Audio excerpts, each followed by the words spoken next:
দেখো বন্ধুরা, আমি দুধের গ্লাস নিয়ে ঘুরছি পেছন পেছন, আর ইনি বলছে আমার এখন ঘুম পেয়েছে। তা কি করে ঘুম পাড়াতে হবে, ঘুম থেকে তুলতে হবে সেটা জাস্ট দেখো। গান শোনাতে হবে, আদর করতে হবে, তবে বাবু ঘুম থেকে উঠে দুধ খাবে। চলো দেখাই তোমাদের ব্যাক ক্যামেরায়। ঘুমে পুরো মধ্য গভীর ঘুমিয়ে আছে, কিন্তু চোখটা কেন নড়ছে? আচ্ছা তোমরা বলো, যদি ঘুমিয়ে থাকে তাহলে তো মাঝে মাঝে একটু জিভ বের করতে হয়, বলো? ও তো জিভ বের করছে না, তার মানে ও ঘুমায়নি। হ্যাঁ, এই তো জিভ বের করেছে, তার মানে ও তো গভীর ঘুমিয়ে আছে।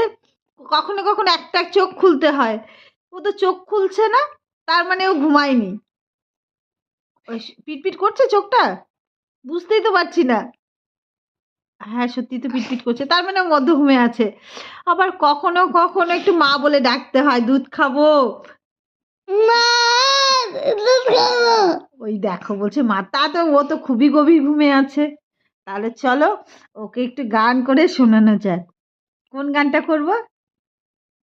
দুধ খেয়ে নাও, দুধ খেয়ে নাও, দুধ খেয়ে নাও, দুধ খেয়ে নাও, মা এসেছে তোমার কাছে দুধের গেলাস নিয়ে। দুধ খেয়ে নাও, দুধ খেয়ে নাও, আমার সোনা দুধ খেয়ে নাও। তো তেল মারতে হয় তাহলে ভাবো, এদিকে আমি গান, কতটা তেল মেরে মেরে খাওয়াতে হয়, তা কতটা তেল মারতে হয় ভাবো। আমাদের সময় কিছুই করেনি, আর আমি তো খুবই শান্ত স্বভাবের ছিলাম।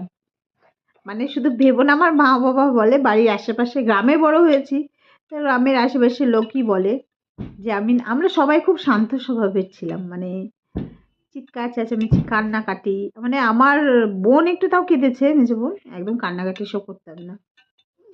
আমার ছেলে কেঁদে কেঁদে, কিন্তু জোরে কাঁদে না গো, ভুল বললাম, আমার ছেলেও খুব কাঁদে না, মানে ও কাঁদতে পারে না, কাঁদলে ওর গলা হয়ে যায়, কিন্তু খুব অভিমানী, ভেতরে ভেতরে কাঁদে। জল দাও, এই যে বাবা জল, উঠে বসো উঠে বসো।